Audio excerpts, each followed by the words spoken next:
Welcome to another edition of From the Press Box, heard here every Monday, 9 a.m. to 10 a.m. I am Rob Leonard. Joining me, of course, is Tim Leonard, my brother and co-host. And award-winning sports writer. That's right. Well, before we start, we have to mention WHPC showed the rest of the country how good we are. We won 7 awards for the intercollegiate broadcasting system, including the following, brother. Best community college radio station. How about that? Best morning show. Best station ID. Best underwriting announcement. Best use of social media. Best college station advisor, who is Sean Novat. And this is the big one, brother. The biggest. The Abraham and Borst overall best radio station in the nation. That is us. Congratulations. That's to all us. Colleges, brother, correct? Out of all colleges, 2-year and 4-year. All 2-year and 4-year. So we're even better than the University of Maryland. We're better than the University of Hofstra University, whatever you want to call it. Or Hofstra University as well. Yeah, well, I'm very happy. I'm very happy. Fear the lion. Yeah, fear the lion. That's a good one. I like that one. Yeah, so we won on Saturday, and I have to say, everyone in the station's excited. We were just talking to Sean. He's all excited. And it's been very, very cool. I mean, we've won a couple awards before, but, man, we just, kicked butt this year. Some big awards, too. But you said, brother, the Abraham and Borst overall best radio station, that's every college radio station in the country. Yep. We're the best. Yeah, so... Joe Namath with the finger, bro. Joe Namath with the finger. That's We're right. number one, baby. Just to let everyone know, if you want to check out the great programming here, what it's all about, go to our website, which is nccradio.org.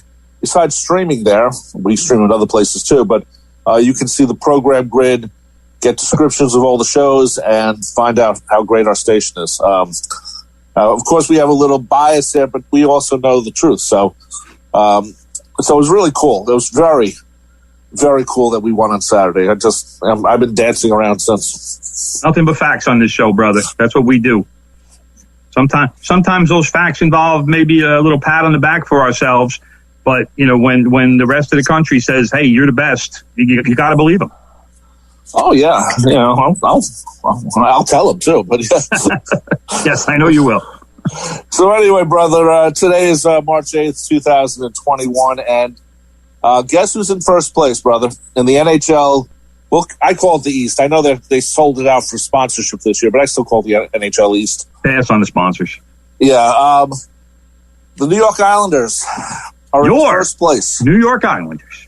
And, a couple of weeks ago, they were in 5th place. They've been in 2nd place. Now, mind you, they, Washington has a couple of games in hand. That's they're all right. the closest team. That's all right. But the Islanders have been doing fantastic. I mean, it's amazing how well they're playing this year. And also how well they're playing at Nassau Coliseum.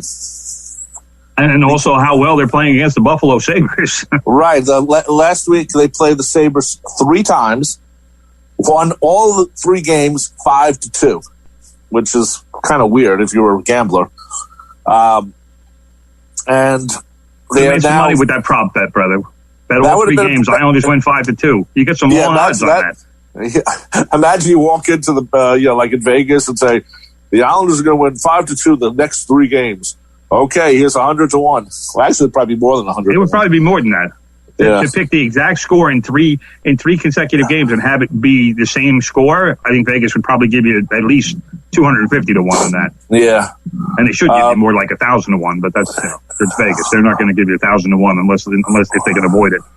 That's true. So anyway, the Islanders are in first place at 10-0-2 at Nassau Coliseum. If you remember, what was the nickname of the Coliseum during the Islanders' glory years, brother? Back in the day, brother, it was called Fort Never Lose. Yep. So I think we're gonna have to call it that again. Fort Never Lose. Maybe they have Islanders 2 ties. undefeated at home. That's incredible if you think about it. And imagine this would be the ultimate story for this franchise. This is the year they win the Stanley Cup.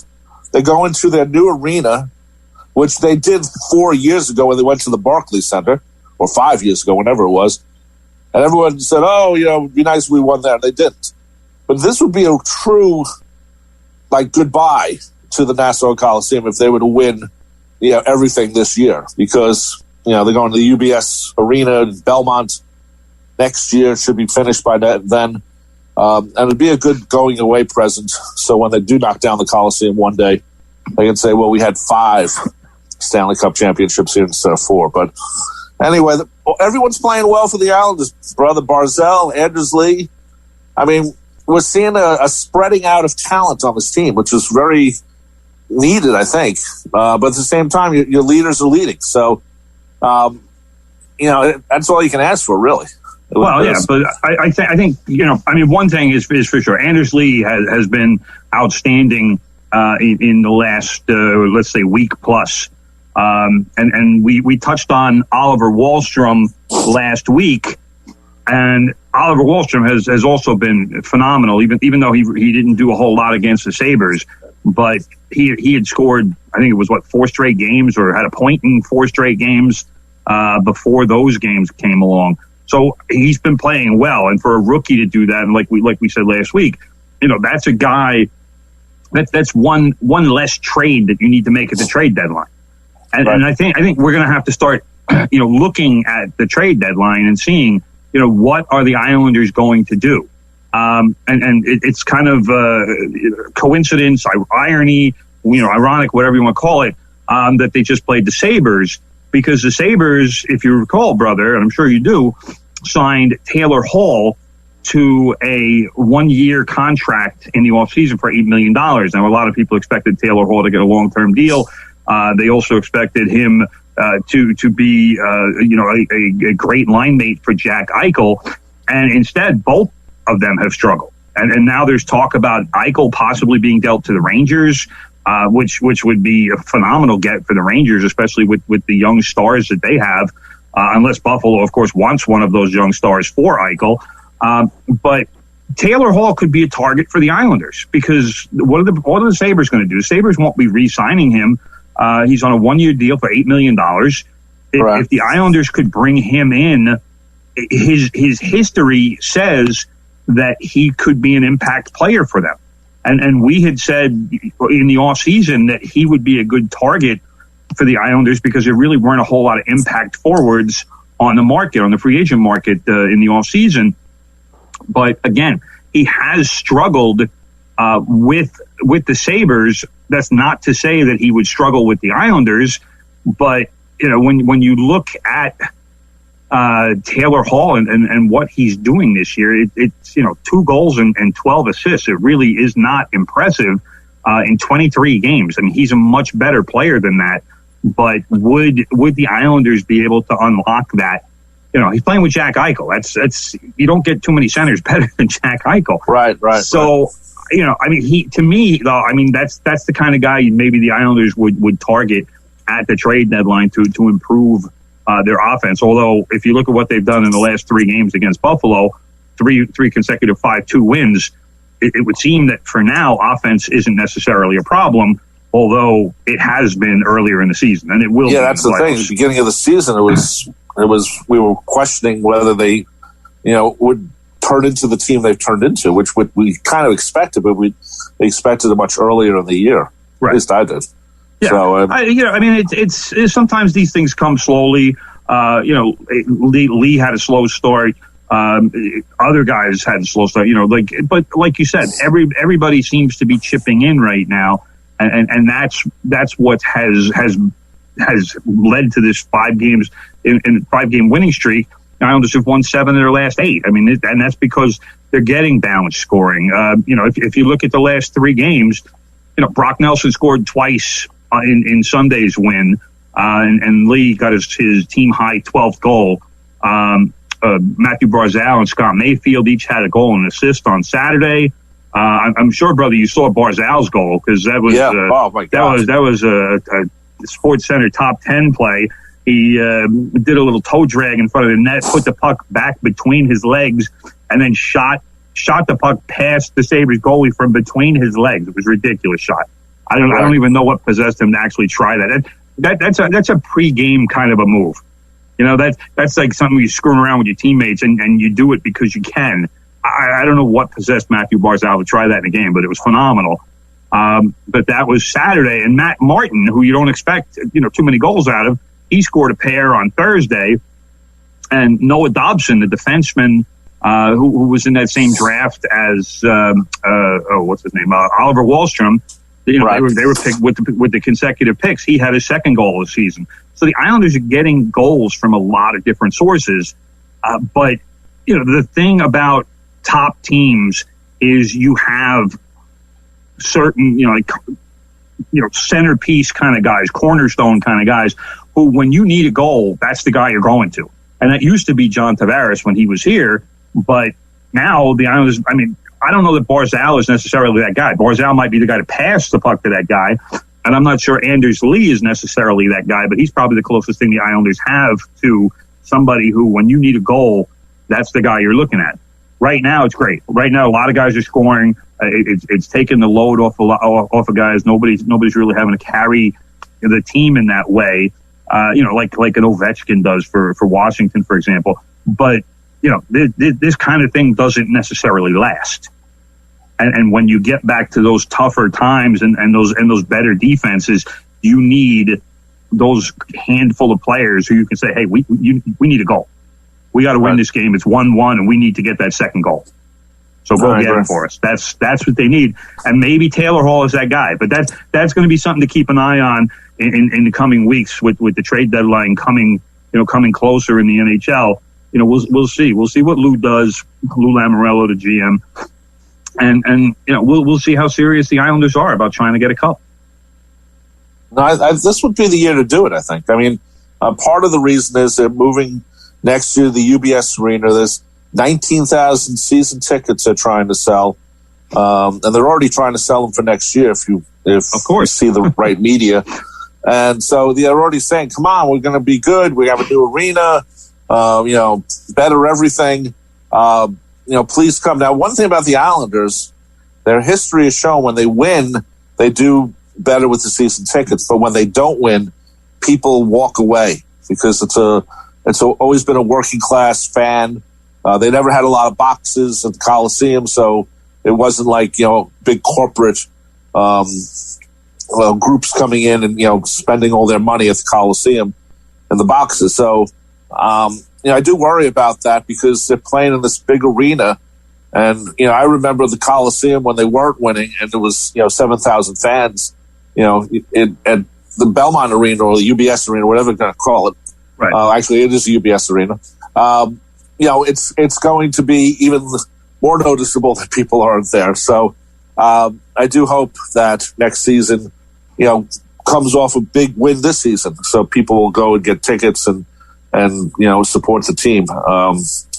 So that's all I can say right now about, just in the future for what's right. As far as that goes, I don't know that you necessarily pull out all the stops for that reason, but obviously they want to develop some positive feelings among the fan base. I think the new arena in general should do that, but at the same time, you have to give them a good product, and the Islanders have turned into a good product. Yes, the fact that they're in first place, the fact that they are a contender. Right now they have the fourth most points in the league, and granted, maybe they played a game or two more than some of the other teams, but Toronto has 38 points in 26 games. That's actually one game more than the Islanders have played. And Tampa Bay obviously is still up there. They have 36 points. But the Islanders are right there with the top teams in hockey. So I certainly don't want to say that they're not a contender, but I think that there's still a little bit of tweaking that they need to do to get to the point that they need to get to in terms of, because they're going to have to play the Tampa Bay Lightning. That's a team they're going to have to go through. That's the reigning Stanley Cup champion. So if you need to make the moves that you need to make to get through that team. And remember, when the Islanders played them last season, Steven Stamkos wasn't healthy. So that's a superstar that is back, or should be back, but he's back now. So that's a superstar addition for the Lightning. And the Lightning beat the Islanders without Steven Stamkos. So that's my point, is that they need to improve. There's another pretty good sized step that the Islanders have to take to make that jump. I think they're in the upper echelon right now, but I don't think they're the top team yet. For sure, definitely. I mean, I would not be surprised if they go to the Eastern Conference Final again. It wouldn't surprise me. I'd say it'd be great. There are a lot of good things. The Bruins are good. The Capitals are good. Who else? The Winnipeg Jets. I mean, there are some good teams out there, and we'll see what happens. But right now, I would say the Islanders are certainly in the conversation for Eastern Conference semifinals. Definitely possible. Definitely quality enough to go to the final, and certainly quality enough to win it. But again, some moves still need to be made. Yeah, so I look forward to this. It's going to be a good run. And with COVID slowing down, or whatever you want to call it, there is a good chance that actual fans will be more than the 10%, we'll say, could be in the Coliseum for maybe the run to the Stanley Cup and maybe in the Stanley Cup playoffs. So, I mean, that would also help. Let's not get ahead of ourselves, bro. Well, you've been in the Coliseum when it rocks. I've been in the Coliseum when it rocks. God, it's one of the great feelings for a fan because it is a loud place. It is 100%. Very loud. I certainly hope that we get there, but let's not get crazy. I know. I'm excited. I don't want to talk about what ifs with COVID because I agree, but there's too much stupidity going on. Well, yeah, a lot of places are saying no more masks and stuff like that, but exactly. We're not there yet. But the restaurants and entertainment, like Broadway, April 2nd is going to be the start-off date. So it's closer than we think. Whether we get to 100% quickly, I don't think we will. But there's going to be something going on, the next couple of months. So. We'll see what happens. I agree, but let's we still have to hope we don't take a step back after all of these I agree.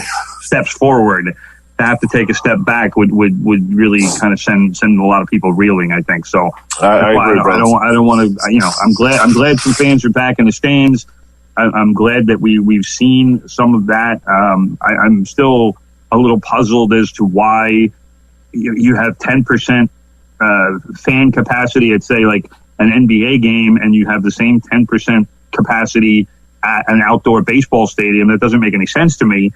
But because you're outside, and, exactly. When you're being outside, you're not. It's not like you're breathing recycled air, and the air has a place to go. It's outside. Right. So that is a good point. I would say that. Outdoor capacity should be regarded differently from indoor capacity, but I'm not being paid to make those decisions, and I'm certainly more cautious when it comes to anything COVID related because I did have it. So I think we have to look at it and not rush into anything like the Neanderthals, which I thought was a good word from President Biden about Texas. Actually, it's Neanderthal thinking, he said. Well, but they make some Neanderthals. So, but that's, to me, that they're setting us backwards, and I'm not happy about it. But what are we going to do? We'll see what happens, brother. We're in a different mode than 3 months ago, so yes, for sure, that's a good thing. Anyway, we're in a better place than we were 3 months ago too. So that's also true. I'd like to be a little bit positive about this. Speaking of outdoor sports, the Yankees. Get this, brother. What's that? Aaron Boone last week had a pacemaker put into his heart, and he's already back. Yep. Pretty incredible, That's incredible. That's incredible. Pretty incredible. Yeah. I almost had to get a stent a couple of weeks ago because of some health issues. And they told me that I'd be leaving the next day when if I got it, which I found out I didn't need it. But you're gone the next day. It's incredible. It's your heart. Yeah. That is the wonderful thing about modern medicine, brother, is Aaron Boone was checked out in New York before he went down to Florida for spring training. And he said he'd been feeling tired and kind of lethargic and not really himself. And, he's had some heart issues in the past. And the doctors told him that, look, we probably should put a pacemaker in. And then that's something that you're going to have to think about. So he still wasn't feeling very well. And the announcement was something of a surprise and certainly did sound very serious. And then it was, okay, Aaron Boone had a pacemaker, implanted, I guess. I don't know what the correct word is. Inserted, implanted. Sound good. Inserted sounds good. It was, he had one, he had it done. And then 3 days later, he's back with the Yankees, which is incredible to me. I mean, pacemaker surgery used to be, you'd be in bed for months. You'd be recovering for months. 3 days.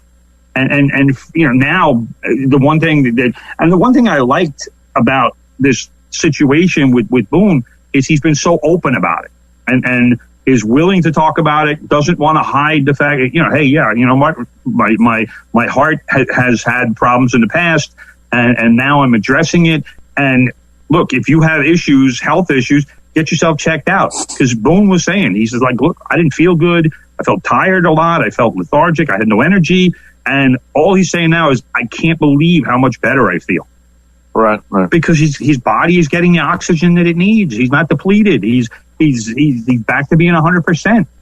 So now I'm fired up. I'm looking forward to Booney yelling at some umpires, screaming at him about savages in a box. I'm ready. Let's go, Booney. Yeah. I wonder if anyone in his family had a heart problem. His father was Bob Boone. So, I mean, I do not know, brother. I don't have an answer for you on that one. That'd be a good question to ask them. Hey, does anyone in your family have this? Wow.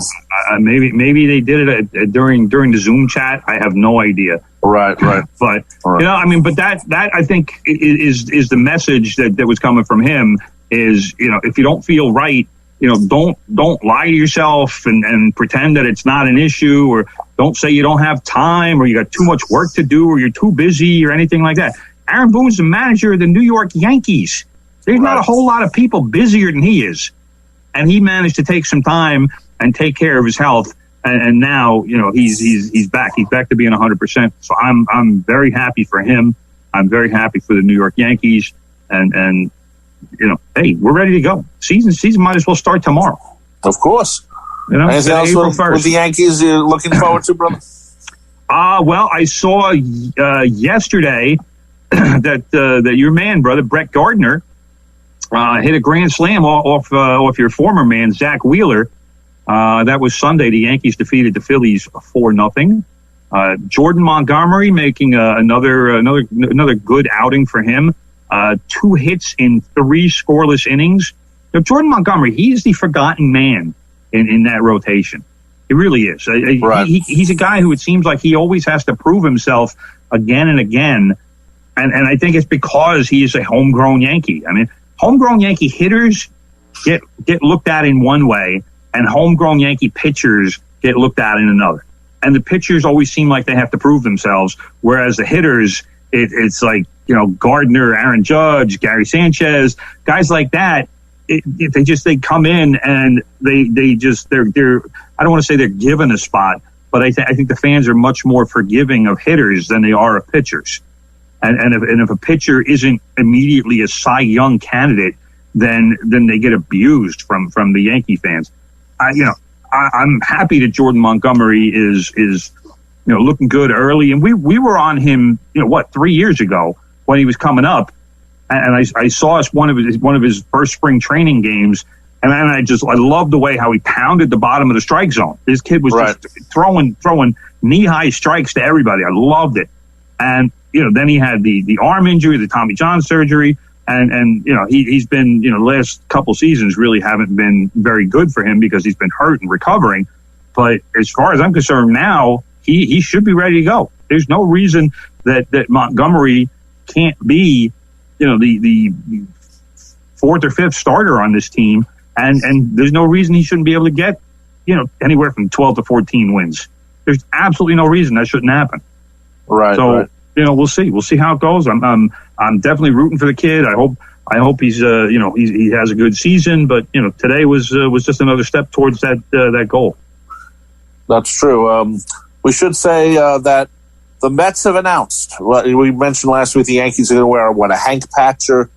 Aren't they wearing something? No, what they're doing, they had a ceremony. No, the Whitey Ford. Well, they had a ceremony, but they're wearing a number 16 patch for Whitey Ford this season. And the Mets this year have announced that they're going to be wearing number 41 on their jersey, obviously remembering Tom Seaver, which, of course, is a cool thing. And how can you not do it? He's still the franchise, even after all these years. And you know what I'd like to see, brother? And I just thought of this moments ago. Remember when we were kids? When we were kids, and you'd see posters from SI or something. Remember that Thurman Munson poster you had on your wall? Yes, I do. I wish that you could go to Citi Field or maybe the Mets store or something and buy a poster, a redone poster of Tom Seaver with his knee on the mound, when he's throwing, one of those type of pictures, because they don't redo those posters after a while. They're done. Right. But for Tom Seaver, who's a Hall of Famer and means so much to so many Met fans and baseball fans in general, it'd be nice to buy a recreation, so to speak, of a poster, so you can get a nice Tom Seaver picture or something. I don't know how many people do posters anymore, brother. That would be my only concern with that, because I would say that is something that the Mets should sell at Citi Field. Yeah, I would say that would be the place to sell it. I don't think I would see it necessarily at a sporting goods store or something like that. But certainly the Mets should sell it at Citi Field, make it available. Yeah, and I remember, I think you got if I'm not mistaken, I think you got your poster at Herman's. I'm not sure, but who knows? Dude, but it'd be nice something like that, And after a while, as a kid, they get beat up, they get exposed to the elements. Maybe the sun hits it every day, and thumbtack holes, away. Tape rips. It'd be nice to get some sort of poster. It'd be nice to get a Thurman Munson poster for you, brother. Your brother throws you into the wall and puts a rip in it or something. Not me. I didn't throw you. I didn't throw you into the wall. Sure. All right. Not me. Anyway, brother, we also should say that this is no surprise that for opening day for the Mets, Jacob deGrom is your pitcher. Not a surprise, but not a surprise at all. I mean, I don't know why the Mets necessarily felt the need to announce this, because who didn't know that Jacob deGrom was going to be the opening day star? Who was your other option? Is my question. Jacob deGrom is so obviously the ace of the Mets staff. Yep. I know some people like to pretend that Noah Syndergaard is close to deGrom in the pecking order, but he's not, and he's still recovering from arm surgery, so he's not even going to be on the mound until at least June.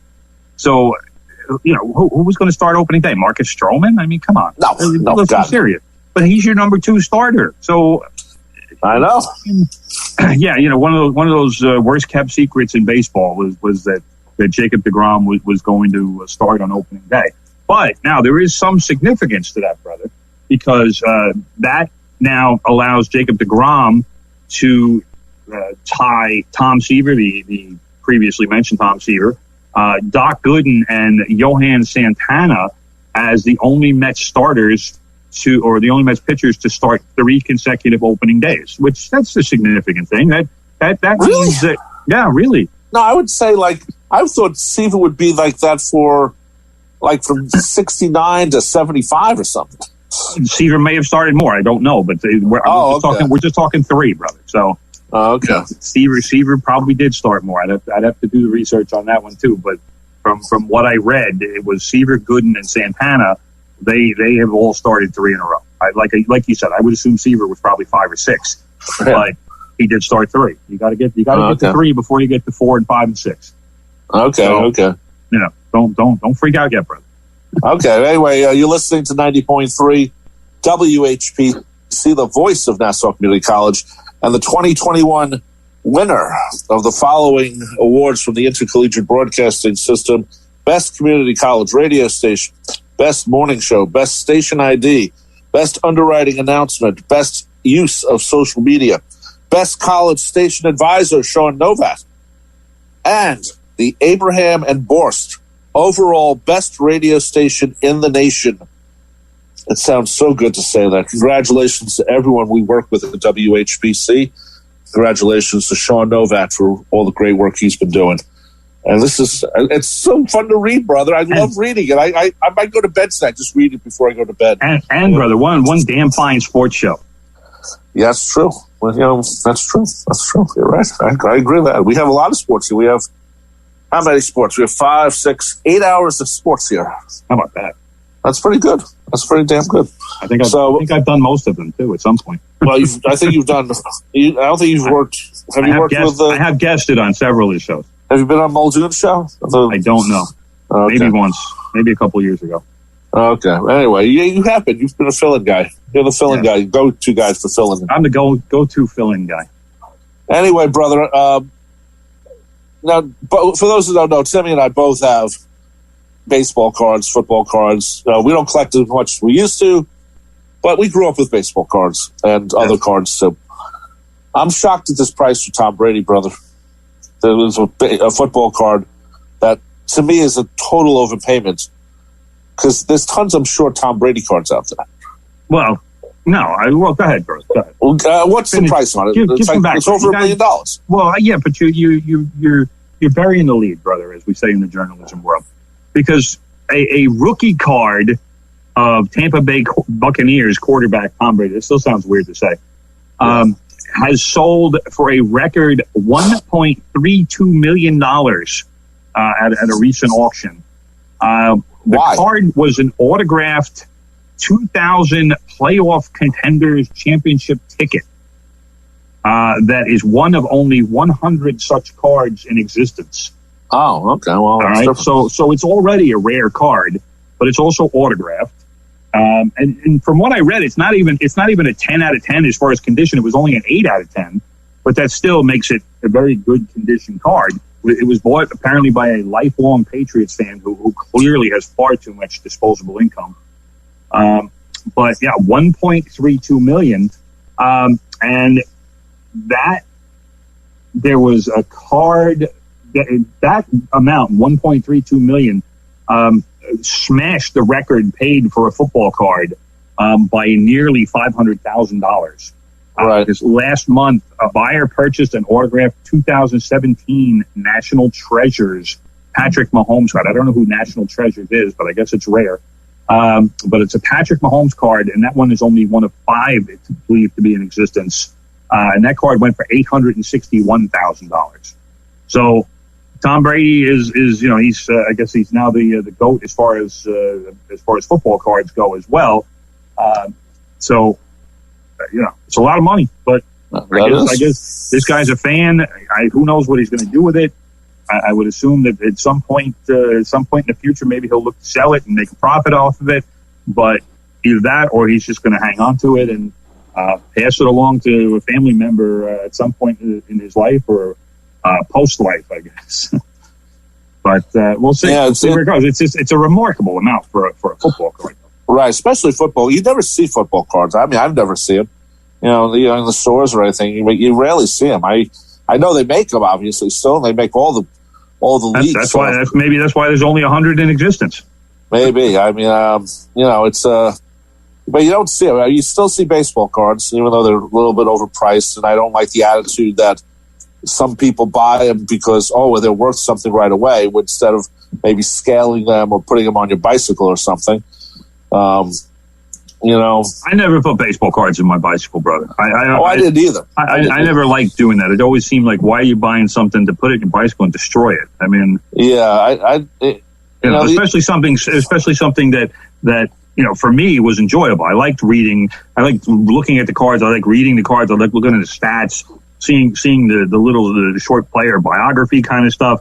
I liked learning about the players. I was baseball obsessed back in those days. And I never saw a reason, like even with the lousy cards, like why would anybody put them in their bicycles just to make a noise? I never knew how they did it. I never knew how they did it. I'd look at, how do you do that? And then they'd all destroy it, after a couple of minutes. So right. So that was my point. It's like, why do it? It didn't make any sense, and it still doesn't make any sense. I still like scaling if I, or flipping, but, you don't want to ruin the edges now. Everyone's like saying, everybody's now, it's all about edges and corners. And guess what? Those cards, the ones from the 70s and the 60s are still worth more because no one saved them and no one, right, of course. Now them the way they are now. Nowadays, everybody saves their cards, and they try and keep them in pristine condition, and it lowers the value of cards in general because nobody throws them out anymore. It doesn't create rare cards because everybody keeps them now because they look at cards as an investment as opposed to just something that's enjoyable. Of course, people collecting cards now are probably more our age than 10-year-olds. That's also true. Also true. Also, the packs are more money. Yeah, they're a lot more money. I mean, you need $5 for a pack of cards now. It's back in our day, it was like a quarter or something. Yeah, or 10 cents. So it's always fun to look back. I always buy one pack a year just to see if I get a Met and to see what the design looks like, and that's it. So, but even that's a tough thing to find. Candy stores don't always carry them anymore. They want you to buy card shops. Yeah, but then I don't. Did I ever tell you the story? One year, I found out they redid the 1954 Top Series. Is that the one with the television? Yeah, I think it was. And so, I go looking for them. I can't find. I finally find a card shop, and I buy a pack. And I go, wow, these are kind of expensive. And the guy kind of the counter goes, well, think about it. There's Willie Mays in there, and there's Hank Aaron, and I said, but they're not the originals. And but that's the way the thinking is, and I guess you got to think that too. I guess it's strange about baseball cards because even if you just get one pack, you still start thinking, God, need them. It's always like that. I always hope to get a Met. Sometimes you get the bad one, guy who sits on the bench. Well, if you're only buying one pack a year, brother, then it's going to be need them. Yeah, that's true. Anyway, sad news for the 1980 Miracle on Ice team. Mark Pavlidge died last week. He's had some problems, hasn't he, brother? Yeah, definitely. He passed away at a treatment facility in Minnesota on Thursday. Pavlidge, for several years, has been dealing with mental health issues. His family is convinced that those issues were related to CTE, which, as you know, is a brain ailment that is brought on by blows to the head. And at the time of his death, Pavlidge was under what they call a civil commitment for a violent assault on a North Shore neighbor, North Shore being in Minnesota, that happened nearly a year and a half ago. Pavlidge really viciously beat this guy up. Really? Because he thought that the neighbor had spiked his beer for some reason. Wow. Now, he broke the guy's ribs. The guy, like a black eye. I mean, he really beat the hell out of the guy.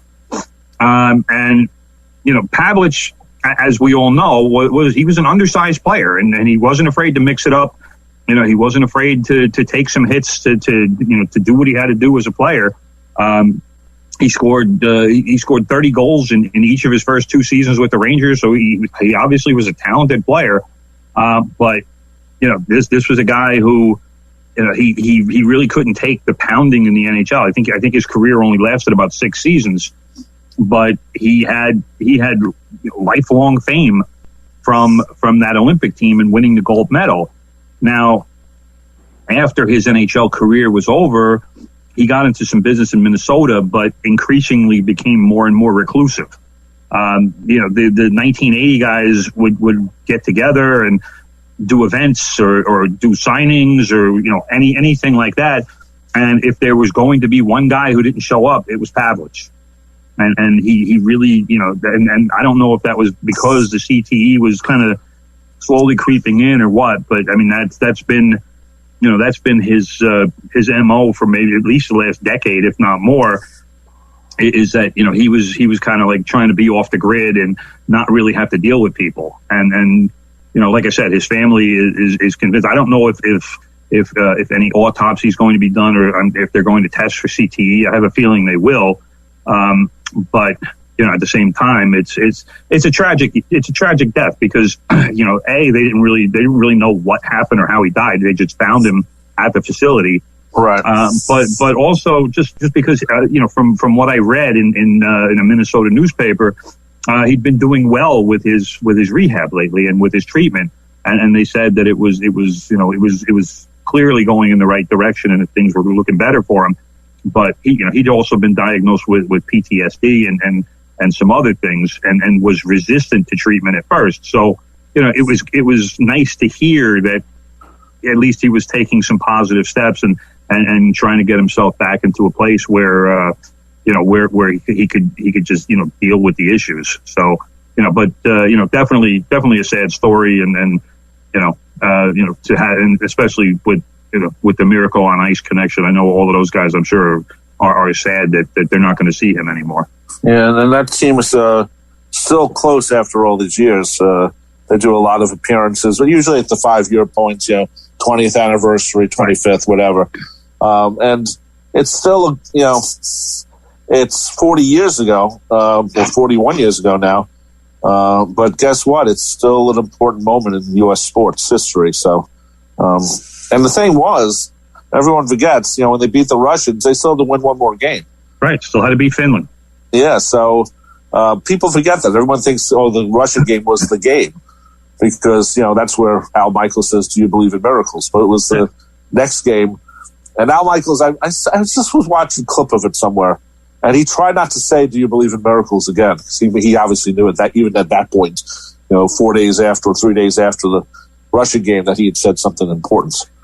So he was trying to stay away from it. But like dodgeball, brother. Do you believe in improbabilities?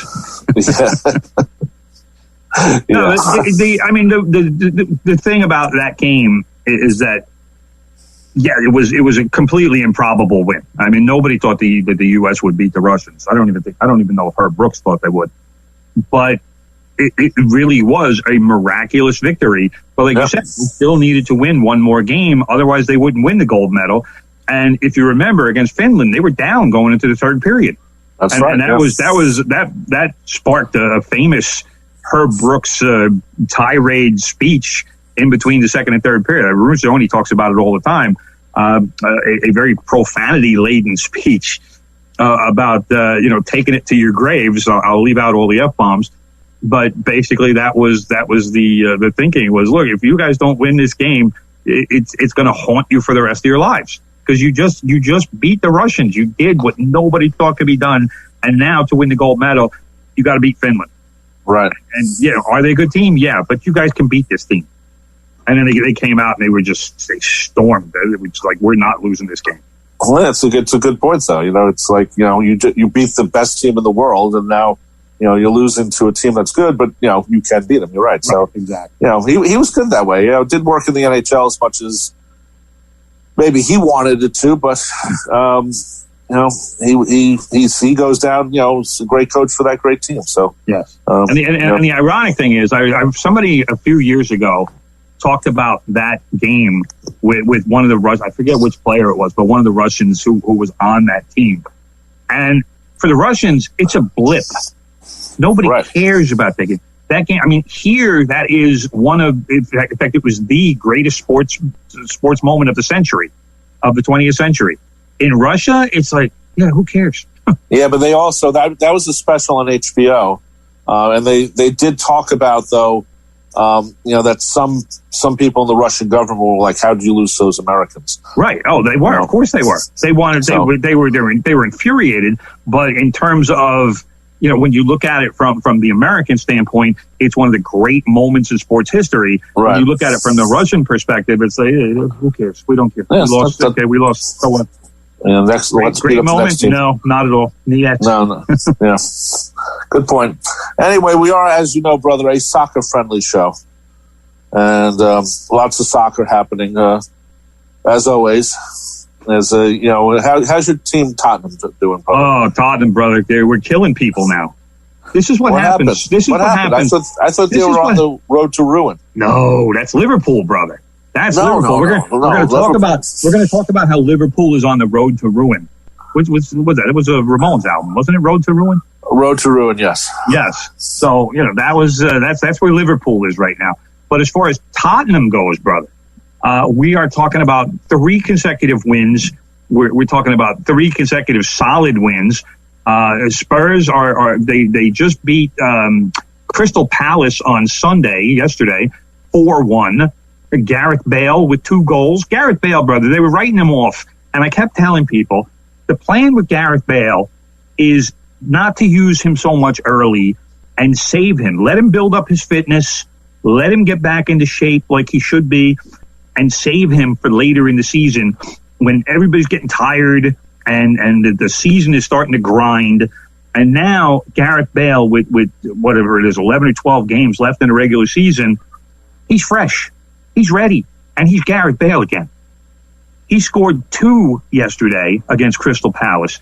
Gareth Bale now has 5 goals in the last 4 games that he has played in. All right? That's very good. Harry Kane, another 2 today. He's Harry Kane. And Tottenham, Crystal Palace tied the game at 1-1 just before halftime. Literally 3 minutes into the second half, Bale, boom. Harry Kane, boom, 3-1. Game's over. And then Harry Kane added another one late, so they made it 4-1. Tottenham now has the 3rd best goal differential in the league, which is a very important thing with so many teams packed so tightly together. But more importantly, they moved up to 6th place with that win. Moved ahead of West Ham and ahead of your Liverpool, brother, which is spiraling. It's a death spiral for Liverpool right now. They are now in 8th place because you know why? They can't win at home. They won 68 straight games at home. Now they have lost 6 in a row. How do you go from winning 68 straight to losing 6 in a row? I don't know how that happens. Well, brother, there might be a connection with the fact. I'd have to check when Jerry Marsden died of the Pacemakers. Jerry and the Pacemakers. Yes, bro. Of course, he sang the song. That's the theme for Liverpool. You'll never walk alone. Yes, bro. I want to know how far back they lost and how, if it's around the same day as Jerry Marsden died, that would be an ironic. I'm sure someone in Liverpool Echo guys are already trying to figure that out. So that would be fun. I do not know. I have not followed it that closely, brother. But so that's where we are with Tottenham right now. They are, like I said, they're moved up to 6, and they still have a game in hand on some of the teams. So, the top 4, which I was thinking just a couple of weeks ago wasn't really a possibility, now is looking like a possibility. We still have to have some results go our way, but Leicester is in 3rd place right now, and they have lots of injuries, and they're going to fade a little bit. Chelsea is in 4th, but they only have 47 points, and Tottenham have 45. So, and Everton is between them with 46, but there's no reason that Tottenham at least won't make a run at the top 4, and that's a beautiful thing to see. So we're gonna and we got Arsenal on Sunday, brother. Okay. So, and ask me, Tim, are you worried about Arsenal? Tim, are you worried about Arsenal? No, mid-table teams do not worry me, brother. I'm not concerned about Arsenal. So the mid-table club. Do you say it like that so the people who follow Arsenal and like Arsenal purposely get mad? Just the way you might say that Duke that Duke University is actually a criminal operation. They are, allegedly. And they lost to North Carolina the other day too. I mean, I know you like saying that about Duke fans, and they might be missing certain things in their lives, or integrity. Integrity might be one. I don't know. But are you just saying that to get the Arsenal fan angry? Riled up. I like to remind them of their mediocrity. There's nothing wrong with that. So you do that well, brother. There's nothing wrong with that. Of course. Speaking of soccer, brother, shouldn't MLS be starting right now? I mean, usually it starts the first week in March, and it goes to December. I mean, have they because of COVID, have they pushed things back a little bit? Because you start seeing them already, playing in the snow. Yes. So brother. I mean, it'd be as much as I like soccer, and we both played soccer for those people that don't know, I get angry when the season goes this long for a game. For soccer, it shouldn't be this long. It should be much shorter. You love the long season, brother. No, I don't. I hate it. After a while, it becomes hard to watch because it doesn't end. You need time off. You need time to recoup, not just the players but the fans. Plus I have other sports to watch. I will keep that in mind, brother. I got the NHL and I got the NBA and no arena football anymore. Really, it's called the National Arena League, and but you know what I'm talking about. Kind of. Yeah. Okay. Well, anyway, Major League Soccer is not really getting started until about April, brother. So okay, so they pushed it back a little bit for COVID. A little bit, yeah, because of COVID. Yeah, so that's that's CONCACAF Champions League and stuff. So that's going to be the first time we really see MLS teams. So you got a little ways to go. You got a little more complaining to do about MLS before the season actually starts up. Well, we got to get the commissioner on, brother, because I got some things. I got some ideas for him. Yeah, no, that's not going to happen. Well, I'm going to find them. Anyway, brother, just to finish off on the Premier League, Liverpool lost to Fulham, brother. Which I'm sorry, but it's awful. It really is. Fulham. I love Fulham because former Tottenham man Scott Parker is the manager, but Fulham they're not good. They're not good. If you look at Fulham, they're in the relegation zone. They are currently in 18th place out of 20 teams. But Sunday's win over Liverpool now has them tied with Brighton for the last spot. Although Brighton has the advantage on goal difference and only 1 point behind Newcastle. So Fulham has actually pulled themselves up by the bootstraps, so to speak, and has put themselves in position to escape the relegation zone. So thank you, Liverpool. Great. Snappy comeback, brother. What else am I supposed to say, brother? You say they're in a death swirl. Free fall death spiral, yes. But the big match of the weekend, brother, was Manchester City and Manchester United. And the big shocker was that Manchester United actually won the game and snapped City's winning streak at something ridiculous, like 22 games or something like that in all competitions. Right. So Manchester United, City 21 straight, I think it was. But Manchester United has pretty much locked up a top 4 spot with that win, as far as I'm concerned, because that should have been a loss for them, and it would have actually lowered them into 3rd place. But with that win, they are 7 points clear of 4th. So that should be enough to at least have them in a top 4 spot. So all the other teams are playing for either 3rd or 4th spots. The thing that irked me, and I'll say Manchester United did play well, but again, in the first minute of the game, they're given a penalty kick. Now, Manchester United has gotten far more penalty kicks awarded to them this season than any other club in the Premier League. It's disgusting. It happens every game, it seems like they got a penalty kick. But I saw the play. I don't know what Manchester City's forward was doing in his own box, trying to play defense and grabbing a guy by the shoulder. So the call did seem legit, but it was absolutely stupid. Why do you have a forward trying to defend in his own penalty area is beyond me. And City just didn't play well. But 21 wins in a row. You expect them to play well all the time. Right. Sunday they didn't play well, and they deserve to lose. So but that being said, City is still 11 points ahead of Manchester United in first place. So City's got the league locked up unless something really drastic happens. So that's that's all that really needs to be said about the Premier League. But Gareth Bale's back, brother. That's all you need to know. I will write this down. Tottenham is ascending. Okay, I'll remember this, brother. I'll remember this. Thank you, brother. By the way, if they ever, you mentioned Harry Kane all the time. Harry Kane.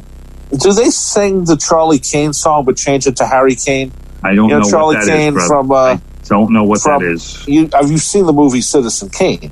No, I really haven't. You've never seen Citizen Kane? Not from not from start to finish. Well, in the middle of the movie. So you're bringing up a movie that is what, like 80 years old? It's only the greatest movie ever made. 80 years old. It was made in what, like 1930s? 1941 it came out. It's the greatest movie ever. There's a song in there called Charlie Kane. And I'm thinking, did the fans in Tandem change the name from Charlie Kane to Harry Kane? They just sing about how Harry Kane is one of our own. He's one of our own. He's one of our own. Harry Kane. He's one of our own. That sounds like it could be